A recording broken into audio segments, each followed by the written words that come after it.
So here we are, guys. The Little Mermaid is the latest in a long line of Disney classics that have gotten the live-action remake treatment, and it certainly will not be the last. This one was directed by Rob Marshall, who brought you hits like Chicago, Into the Woods, and Mary Poppins Returns. Clearly, this guy has a knack for directing musical-style movies. Anything that's not Pirates of the Caribbean 4, really. And trust me, I feel like if you've seen the classic from 1989, you're pretty much going to know the beat-by-beat plot synopsis for this film, but what the heck, I'll be nice. The youngest of King Triton's daughters, Ariel, played by Halle Bailey, is a beautiful and spirited young mermaid with a thirst for adventure. Longing to find out more about the world above, beyond the sea, Ariel visits the surface and falls for the dashing Prince Eric, played here by Jonah Hauer-King. Following her heart, she makes a deal with the evil sea witch Ursula, played by Melissa McCarthy, to experience life on land. And you know the drill, 3 days, she loses her voice, she has to kiss Prince Eric in order to live the rest of her life on land like she wants. But if not, she's pretty much under the spell of Melissa McCarthy forever. Now, over these past 5 years or so, I feel like I've really soured on these Disney live-action remakes, with a couple of small exceptions along the way. Like I said, Mary Poppins Returns was one I really enjoyed. Watched that multiple times in the theaters, believe it or not. Cruella, I don't know if that necessarily counts as a live-action remake per se. That one was freaking awesome. But aside from that, for the most part, the ones that are direct remakes of the hit classics from the past, they've been at best mediocre. Some have come out like Aladdin, which I have just downright despised, and I have said that many times to a lot of people's surprise. Pinocchio, that came out last year, the more and more I think about that movie, the more it really upsets me. So I walked into The Little Mermaid with the slightest ounce of optimism that I would at least have fun with it. I was expecting to walk out of this theater and be like, that was cute. It just felt like another live-action remake, but, it's there. Little did I know that I walked out of this theater tonight with a humongous smile on my face. The Little Mermaid, in my opinion, is easily the best live-action remake Disney has put together since The Jungle Book. And a big part of that, I think, is due to Rob Marshall's direction. The guy absolutely knows what he's doing in order to bring us the Disney magic and inject it into our veins. Because he brings something that a lot of these Disney remakes, especially within these past 5 years, has been missing. Color, vibrancy. If you can see this movie on the big screen, I absolutely recommend you do so. A lot of these musical numbers, which again, if you know the classic Mermaid tale, yes, you have the Alan Menken songs coming back like Under the Sea, Kiss the Girl. My God, the effects just pop and they look absolutely amazing on the big screen. Highly recommend you go and see this in the theaters if you can. But he also does something with The Little Mermaid that I feel like a lot of these Disney remakes, again, have been missing the boat on. It makes enough subtle changes, not big changes for the sake of just making changes. Looking at you, Pinocchio. But it makes just enough small changes to the characters, and it never strays away from what the original Little Mermaid was all about, and it never tarnishes the legacy that that movie left behind. Because trust me, in general, I feel like that original Little Mermaid is still gonna hold up as the instant classic that we've all grown up to know and love. And I still feel like that's one that people are gonna gravitate towards more as opposed to this remake. But I wouldn't mind watching this remake again. Once I have kids of my own, I wouldn't mind showing my kids this remake. It's all because the director does a marvelous job of transporting you to this undersea world, and it really makes you want to live out here. Which is ironic, seeing as how Ariel wants to live in the world above, and the undersea world is just so darn majestic. Now let's talk about young Ariel here, shall we? She's played here by Halle Bailey. And every review that you've probably seen up to this point has said that Halle Bailey is the show stealer, and absolutely, this is a star-making turn. And after watching it tonight, I can add on to that mob mentality.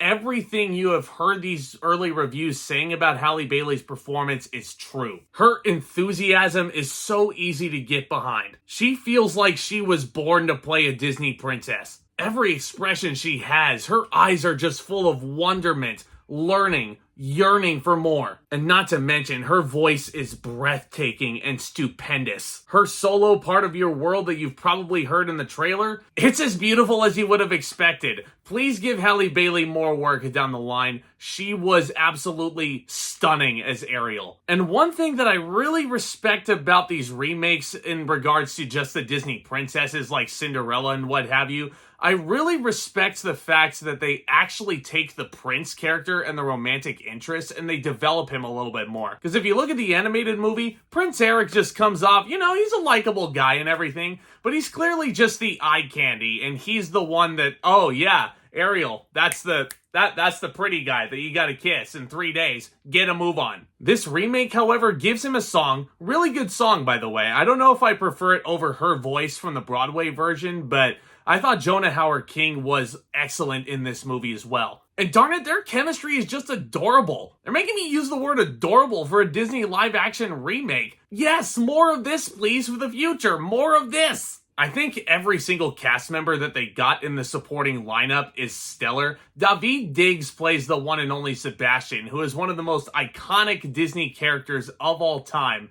And I think he does a really good job portraying the anxiety that Sebastian absolutely needs in the situation he's thrust into. And we have Javier Bardem playing King Triton. Now look, he's an Academy Award-winning actor and everything like that. He certainly looks the part. Love that they gave him a suit of armor as opposed to just CGIing muscles on him. I mean, trust me, if you gave Disney that idea 4 years ago, they probably would have done that. But no, he absolutely exudes royalty, and his presence is certainly felt throughout this film. I've always felt like King Triton was one of the most underrated characters from that original classic, and I'm glad that he got a little bit more focus in this movie. It's pretty much by the numbers what you would expect a King Triton to be. But I thought he did really well with what he was given. Awkwafina plays a female Scuttle in this, and she's Awkwafina. She's funny. She had me gut-busting laughing on the floor at a lot of given points. The arguments that her and Sebastian get into just had, like, I'm smiling just thinking about it right now, guys. This movie will put a gigantic smile on your face, especially if you are a Disney diehard to the very end. But I've left one actor out of the discussion up to this point, and that being Melissa McCarthy. Now, she was the one I was the most concerned about because, again, I saw these press images. I thought she certainly looked the part of Ursula, but I was thinking, can she sing this part? I don't know if Melissa McCarthy has proven that she can sing, and this could prove to be a drastic train wreck. Her first scene and her first few bits of dialogue and how she was approaching the role, sold. She was so freaking awesome. I'm glad that Rob Marshall gave Poor Unfortunate Souls the attention it deserves too. That is my favorite song from that original movie. It is just so freaking demented, and it really shows through every single frame. Melissa McCarthy is having a blast doing this. Pivotal for the character because Ursula so much enjoys what she's doing. And she is relishing every piece of dialogue and every single scene that she has. Loved Melissa McCarthy in this movie. I think it's her best performance in years, for sure. I thought everybody did solid work in here. The direction is stellar. I thought the human world looked really good production design-wise. The undersea world looked really freaking awesome. And yeah, this is where some of my nitpicks come into play. The CGI can be hit or miss at certain points, but this brings me to a big problem that I had with the Aladdin remake. There's some things that you just can't really control in this case. Disney wants to make a live-action version of The Little Mermaid, and that's an animated movie where you can show so much more expression in inanimate objects. I think you probably know where I'm going with this. You have a talking crab in this movie with a Jamaican accent, and Sebastian in this movie just looks like the stuff of nightmares.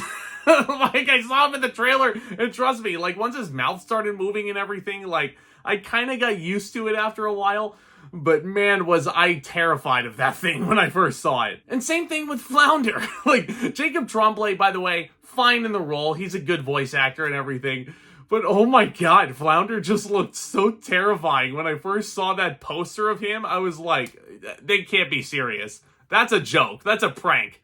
They're ribbing us. And I think just consistently across the board, much like Aladdin, there's stuff in The Little Mermaid that just play out better in animated form. I mentioned the Under the Sea number earlier. That's a really good number in the way it's presented overall. But there's a section in the bridge of the song lyrics-wise where Sebastian is listing off these various marine life and the instruments that they play. We do not see a single instrument pop out during Under the Sea. Not one. And yeah, I kind of understand, you know, you kind of want to keep the faith with the original song and everything. There's been a couple of lyric shifts here and there. Poor Unfortunate Souls. There is a very obvious change in some of the lyrics towards the end. But if you can't have sea turtles playing instruments instead of just sitting there walking in the frame, like, why do you need those lyrics in there anymore? And again, this is very much something that is out of the filmmaker's control because it is live action after all.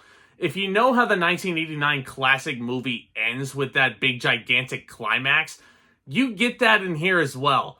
And it took a while for me to grow to it. Like, I just saw it and I just thought it looked so fake. But I thought it was exactly what it needed to be, a very exciting finale and a very heartwarming and touching ending that it tugs at your heartstrings. And I think The Little Mermaid achieves exactly what it wants to achieve. Yeah, you want to see Ariel and Prince Eric get together. Their chemistry is palpable in this remake. The songs are absolutely wonderful, old and new. There's one obvious Lin-Manuel Miranda-ism that you see towards the third act, and I was like, okay, I don't know if that fits. I like the beat that you're going with, but like, I don't know if it fits in this context here. It almost feels forced. It's honestly like, I can't believe I'm about to say how much I enjoyed this movie, guys.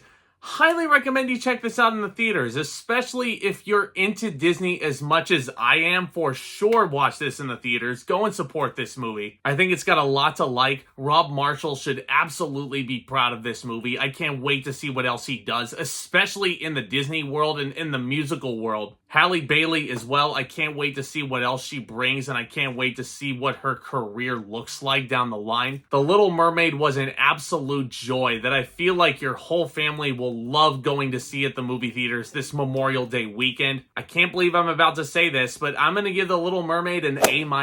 Yes, I like this more than the Beauty and the Beast remake.